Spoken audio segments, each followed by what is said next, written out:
This is an on-ball attack, where the focal point of the play is dribbling while attacking the defense. This is an off-ball attack, where the focal point is away from the ball and not dribbling while attacking the defense. And this is a play that looks like it's on ball, but is also kind of off ball, but then maybe becomes on ball again, and it's awesome and difficult to defend, and it's been slowly taking over the entire league. Dribbling is almost the oldest tactic in the book, but after James Naismith invented the game in 1891, it took about 20 years before players could freely dribble around like we know today. And even after that, passing and cutting was all the rage. As the game modernized, dribbling became a critical offensive skill for players, so much so that today, we take it for granted when players weave and knife all over the court with a live dribble. Most great scorers historically use their dribble to get to their spots and attack defenses with the ball. And today that often involves the pick and roll game, where they can score or pass so effectively. That has revitalized the dribble handoff game, where the handoff acts like a screen and the receiver has the same pick and roll reads when he turns the corner. And dribble handoffs are dangerous because players run into them without the ball. So it's almost like a head start on what would be a pick and roll game. And the next level to that is actually starting with the dribble, and instead of going into pick and roll, passing it and then chasing after that pass to get it back and go to work. I've heard a number of terms for this, but what's really happening here is that the traditional pick and roll step of dribbling off a screen is being replaced by a brief off-ball moment that's better than dribbling for most players. Take this pick and roll from Michael Porter Jr. He's not a great ball handler, so he's swallowed up around the screen and almost turns it over. But here he doesn't dribble into the pick, he passes it and then attacks without the ball. And that little change of direction is easier without dribbling, so he can run his man right into the screen, then restart the dribble with momentum to get to the basket. Jamal Murray is basically setting up his defender for a pick here, but without the ball, he can walk him into the screen, then get back to dribbling like it's a pick and roll. Now, you might be thinking, isn't passing and chasing it just a dribble handoff? And it is, but there's more going on than just a classic handoff flowing into the pick and roll actions. Instead of dribbling into the screen here, Tyrese Maxey freezes his defender by passing and chasing it for a wide open look. Because that brief transition from being on ball to off ball relaxes the defender for a second as he processes the pass, and that doesn't happen if he dribbles the whole time. So the shift from dribbling to passing asks a little bit more of the on-ball defender than if the dribbler ran a traditional pick and roll the whole way. And it asks more of the second defender involved in the action, where the speed and direction can be difficult to handle. Miles Turner gets slightly out of position on the pass, and Maxey's moving so fast that it's too late to recover. Here's another one where Cade Cunningham throws it and chases it, and that just completely gashes the Bulls' defense because he's sprinting after the ball, so when his defender calls for a switch, it's just way too fast and a red carpet to the rim. Here's the thing. Defenses are armed and ready with tons of coverages against a traditional pick and roll setup. DeAndre Hunter's in position here, so the ball handler gives it up. But this pass confuses those coverages. Hunter's about to come meet the ball, but he's completely frozen by the pass, and the result is a busted coverage and an open three.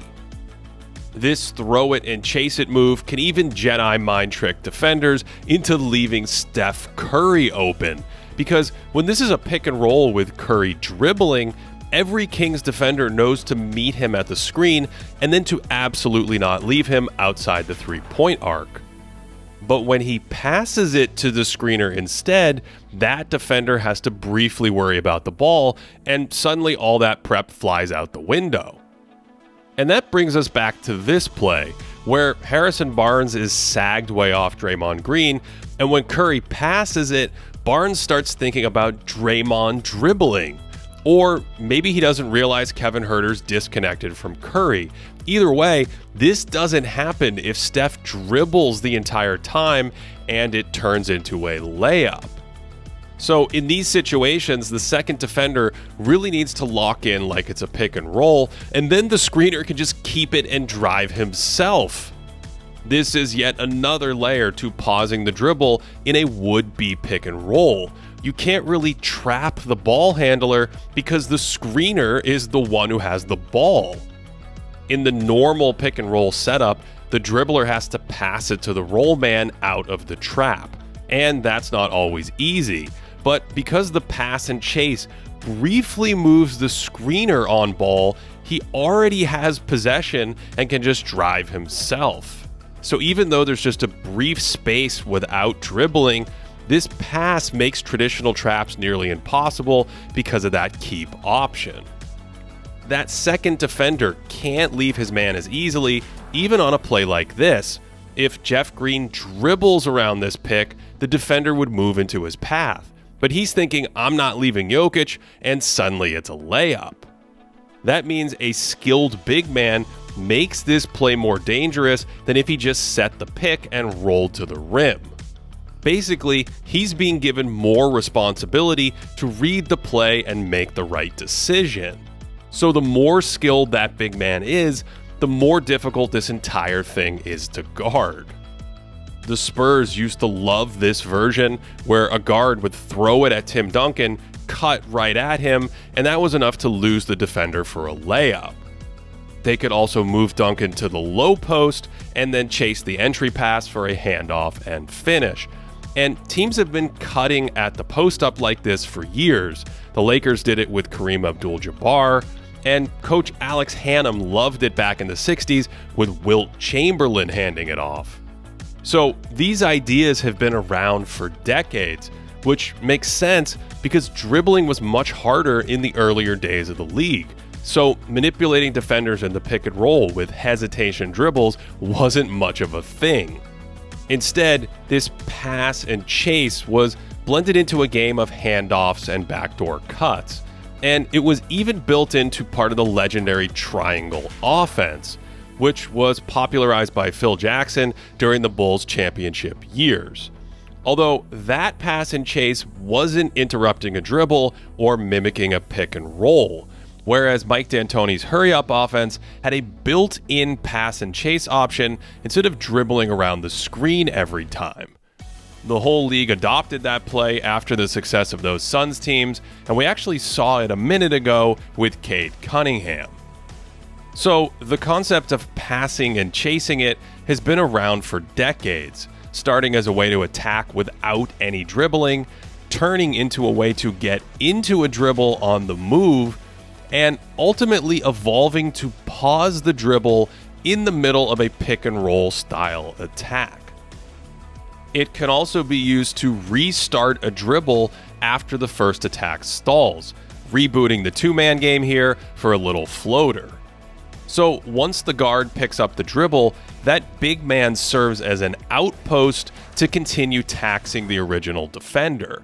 And that means you can up fake to get the shooter off his feet, then chase it while the defender's recovering, and that's incredibly stressful on defenses who have already taken away the initial action. Tyler Hero tries to work the pick and roll here about 2 or 3 different ways. They're all stopped, so he snaps it and chases it, and that's too fast to handle for Dallas and turns into a layup. Basically, a player can get the advantage of up faking to shed his man, then reboot the dribble or cut into greener pastures. This is the cousin of the relocation 3, where a drive is contained by the defense and the ball handler gives it up to run to open space at the 3-point line. In a similar vein, the dribbler doesn't have to follow the pass if there's open space to run into. And these are all similar ways to start a possession on ball, end the dribble, and then just keep going again. Some of the best pass and chase options feature a backdoor cut, which is really just punishing the defenders for denying that handback option in the first place. Teams can even blend this in with other actions, like Curry starting in pick and roll here, then whipping it to the roller only to chase after it for an open look. And that's way more effective than a crossover dribble here because it confuses Curry's man and the big man at the same time. This is the exact same ninjutsu Curry and Green busted out in 2019 to close out the Houston Rockets, where they kept running pick and roll only to add the hand back at the end, and that just unplugs Chris Paul's controller and put the punctuation mark on the series. And this is why I love this concept. It's a perfect marriage between the on-ball and off-ball parts of the game. In one moment, you unleash the power of off-ball movement that we've discussed before. And that happens during the on-ball sequence of the pick and roll action, which itself has evolved into one of the most indefensible plays in the entire sport. And since you can restart the dribble from any angle like this, the pass and chase presents a nearly unlimited set of options, while unlocking the brilliance of a second teammate, which is why it's so powerful for basketball's most well-rounded offensive players. And remember, the whole thing is based on an unlimited ability to pause and restart the dribble, which, in a way, makes it the ultimate dribbling cheat code. We have videos covering the evolution of the pick and roll and off-ball movement that directly relate to this concept if you're interested. To support us directly and access our proprietary in-season and historical database of stats, check out patreon.com/thinkingbasketball. Also, let me know your thoughts on the pass and chase down below, and if you use it as a coach or player as part of your game. Otherwise, thanks for watching this one, and as always, I hope you are having a great day.